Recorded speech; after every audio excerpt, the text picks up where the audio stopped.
میں جو سر لینے آیا تھا، اب سر دے کر جھک کر کے حضرت عبداللہ کے قدموں سے لپٹ جاتا ہے، چرنوں سے لپٹ کر عرض کرتا ہے میں ان کی مقابلے میں آیا تھا، کفر شرک دلدل میں پھنسنے کے بعد میں بہک گیا تھا، اے عبداللہ آپ اپنے قدموں میں مجھے جگہ دے دیجئے اور گواہ ہو جائیے جو رشتہ آپ کا کسی اور کے ساتھ نہیں بلکہ آپ مکہ میں پیدا ہوئے ہو، آپ کا رشتہ جو ہے حضرت بی بی آمنہ کے ساتھ ہوگا جو مدینہ میں پیدا ہوئی ہیں۔ اے عبداللہ تمہارا رشتہ بہت مضبوط ہے، اس لیے کہ تمہارا رشتہ کہیں اور سے نہیں ملتا ہے، کیونکہ تمہارا ننیحال بھی مدینہ ہے اور آپ کے والد محترم کا ننیحال بھی مدینہ ہے، عبدالمطلب کا بھی ننیحال مدینہ میں ہے، وہی مدینہ سے رشتہ جڑنے کے بعد اے عبداللہ سن لو تمہاری رسائی، تمہاری محبت، تمہاری رفاقت، تمہاری عنایت، تمہاری چاہت، تمہاری کشش کہیں اور چھوڑ رہی ہے، بلکہ تمہاری محبت شفقت و محبت کہیں اور نہیں ٹکتی ہے، بلکہ رشد و ہدایت پہ لا کر جو گمراہ شدہ ہیں انہیں روشنی میں کھڑا کرنے کی کوششیں کر رہے ہیں۔ اے عبداللہ چرنوں میں جگہ دے دو، حالات زندگی گزرتے نظر آتے ہیں، کچھ ہی گزرتے گزرتے جو ہے اسی مکہ معظمہ میں جو ہے ایک خاتون کے گھر میں جو ہے ایک خاتون کے گھر میں ایک لڑکی پیدا ہوتی ہے، اور لڑکی پیدا ہو جانے کے بعد اس وقت کا دور ہے جب لوگ اسلام کو کچھ نہیں جانتے تھے، اس وقت کا دور ہے جب لوگ اپنی لڑکیوں کو زندہ درگور کر دیا کرتے تھے، اس وقت کا دور ہے جب لوگ اپنی بچی پیدا ہو جانے کے بعد نحوست کا لفظ دیا کرتے تھے، اس وقت کا دور ہے جس وقت محمد عربی صلی اللہ علیہ وسلم کی ولادت سے پہلے اپنے گھر میں لڑکیوں کو پیدا ہونے کو نحوست کا درجہ دیا کرتے تھے، اس وقت کا دور ہے جس وقت محمد کی آمد سے پہلے لوگ کفر شرک کے دلدل میں پھنسے ہوئے تھے۔ دیکھتے ہیں ایک خاتون کے گھر میں ایک لڑکی پیدا ہو جاتی ہے، غلام خاتون کو لے کر کے حاصل ہوتا ہے اور حاصل ہو کر کے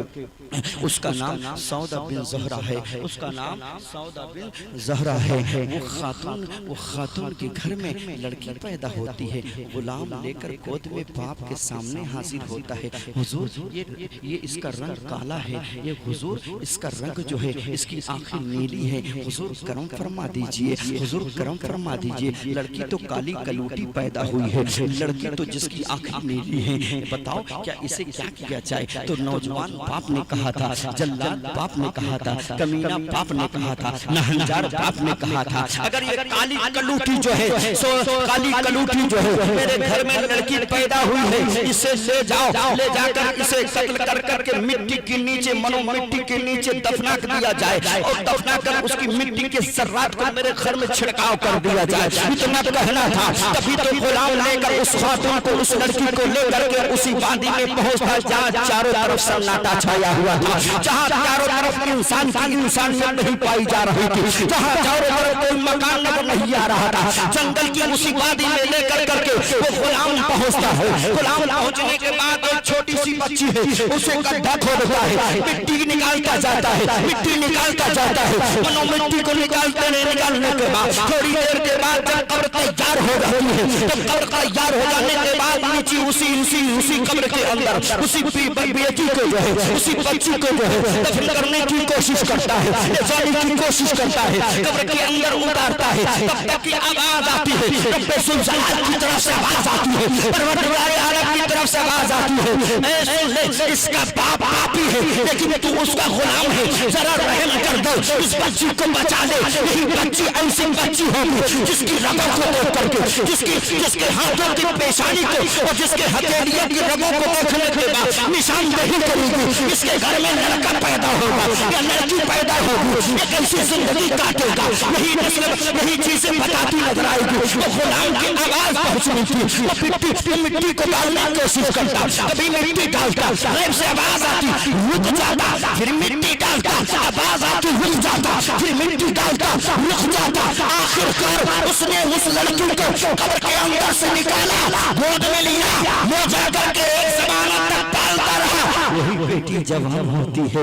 اور بیٹی جوان ہو جانے کے بعد اس نے کچھ اور نہیں توریت انجیل کو قاعدے سے پڑھایا اور نالج دینے کے بعد آخرکار اسی لڑکی کا نام سودا بن زہرہ رکھا جاتا. کہہ دے سبحان اللہ, مچل کے کہہ دے سبحان اللہ. لوگ آتے اور آ کر کے اسی انسان سے کہتے ذرا یہ تو بتاؤ تمہارے گھر میں کوئی لڑکی پیدا ہوئی ہے جو نوجوان ہو جانے کے بعد توریت و انجیل کو مطالعہ کرنے کے بعد اتنا علم دے دیے ہو کہ وہ ہتھیلیوں کو پکڑتی ہے اور ہتھیلی پکڑنے کے بعد اسے رگ کو دیکھ کر بتا دیتی تمہاری زندگی کیسے کٹنے والی ہے. ذرا بتاؤ میری بھی حالات طیبہ کو پڑھ کر کے بتا دے. لوگ آتے گئے, لوگ جاتے گئے, لوگ اسے نشاندہی کرتی چلی گئی, بتاتی چلی گئی. آخرکار جو ہے وہ خاتون حضرت سودا بن زہرہ جو ہے چلتے چلتے ایک دن کہیں اور سے نہیں بلکہ مکہ سے مدینہ کی طرف ہجرت کرتی ہے. مدینہ کی گلیوں میں پہنچنے کے بعد مدینہ کی گلیوں میں پہنچنے کے بعد میں وہیں پر پہنچنا چاہتا ہوں جہاں سے آغاز گفتگو شروع کیا تھا. ادھر کسی اور کا نہیں, عبداللہ کی عمر شریف 5 سال کی تھی. ادھر بی بی آمنہ کا رشتہ مدینہ میں ہے, یعنی مدینہ میں پیدا بی بی آمنہ ہوئی, مکہ میں پیدا عبداللہ ہوئے. اب وہ ان کی عمر کچھ اور نہیں بلکہ آپ کی عمر جو ہے 25 سال پہنچتی ہے. بی بی آمنہ کی بھی عمر شریف بڑھتی جاتی ہے. آخرکار جو ہے آپ کے والدین محترم بے قرار ہے کہ بی بی آمنہ ایسی پاکیزہ لڑکی ہے, ایسی خاتون ہے جس کا رشتہ کیسے اسے لڑکی کے ساتھ کر دیا جائے. جو لڑکا واقعی نمازی ہو, جو لڑکا زہد و تقویٰ کا پرہیزگار ہو, جو لڑکا ایسا انسان ہو جس کے اندر انسانیت پائی جاتی ہو, تلاش میں جاری ہے. بی بی آمنہ کے والدین محترم اپنی خاتون لڑکی کے رشتے کے لیے تلاش جاری کر رہے ہیں. ادھر عبداللہ کے والدین محترم بھی تلاش جاری کر رہے ہیں کہ میرے بیٹے کا نکاح ایسے گھر میں ہو جائے جو نیک بخت خاتون ہو, نیک لڑکی خاتون, نیک لڑکی ہو. میرے پیارے اسلامی بھائیوں, اسی زمرے میں اسی درمیانی حصے میں جو ہے اب وہ سودا بن زہرہ جو ہے وہ خاتون مکہ سے مدینہ کی طرف جاتی ہے اور جانے کے بعد لوگوں نے بھیڑ لگا دیا. کوئی اپنی ہتھیلیوں کو دکھاتے ہیں, کوئی اپنے نسوں کو دکھاتے ہیں, کوئی اپنی چیزوں کو بتاتے ہیں, ساری چیزیں بتاتی چلی جا رہی ہیں. آخرکار پردے کی حالت میں کوئی اور نہیں بلکہ حضرت بی بی آمنہ حاضر ہو جاتی ہے. اے سودا بن زہرہ ذرا یہ تو بتا دو, میری ہتھیلی دیکھ کے بتا دو, میرے اس رگو ریشے میں, میرے اس ہتھیلی میں لکیروں سے کیا پتا چلتا ہے میرا رشتہ اچھا ہوگا یا بیکار ہوگا, میرا رشتہ کس خاندان ہوگا, میرا رشتہ کہاں ہوگا. اتنا کہنا تھا تب تک سودا بن زہرہ نے ہتھیلی کو دیکھ کر کے پڑھنے کے بعد کبھی بی بی آمنہ کے چہرے کو دیکھتی, کبھی ہتھیلی کی لکیروں کو دیکھتی. دیکھنے کے بعد سر کو جھکا دیا اور عرض کیا اے بی بی آمنہ تم کتنی خوش نصیب ہو, تمہارا رشتہ کسی اور کے ساتھ نہیں بلکہ مکہ میں پیدا ہونے والا عبداللہ کے ساتھ, عبداللہ کے ساتھ ہونے والا ہے. وہ عبداللہ جن کی پیشانی میں نور محمدی چمک رہا ہے, وہ عبداللہ جن کی پیشانی میں نور مجتبیٰ چمک رہا ہے, وہ عبداللہ جن کی پیشانی میں نور مصطفیٰ چمک رہا ہے, وہ عبداللہ جن کی پیشانی میں طٰہٰ چمک رہا ہے, وہ عبداللہ جن کی پیشانی میں سراپا قرآن چمک رہا ہے, وہ عبداللہ جو رشد ہدایت دیتے نظر آئے, وہ عبداللہ جو لوگوں ہدایت کے راستے پہ لانے کی کوشش کریں گے. اے بی بی آمنہ تیرے لکیریں بتاتی ہے تیرا رشتہ عبدالمطلب کے گھر خاندان قریش کے خاندان میں ہونے والا ہے. عرض کرنا تھا میرے پیارے اسلامی بھائیوں, حالات گزرتے جاتے ہیں, دن بڑھتے جاتے ہیں, دن گھٹتے جاتے ہیں, مہینہ بڑھتا جاتا ہے. ایک دن ایسا معاملہ نظر آتا ہے حضرت عبدالمطلب آپ کے والد محترم حضرت عبدالمطلب جو ہے عبداللہ کے والد محترم خانے کعبہ کے گلاب کو پکڑ کر کے اسے بوسہ دے رہے تھے. کہہ دو سبحان اللہ.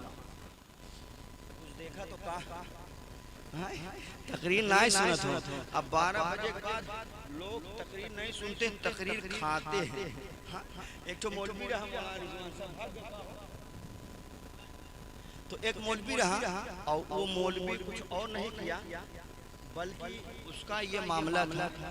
کہ اس نے یہ سوچا کہ میں مولوی ہوں, میری روز ڈیلی بیوی مجھے ڈانٹتی ہے. کیا کرتی ہے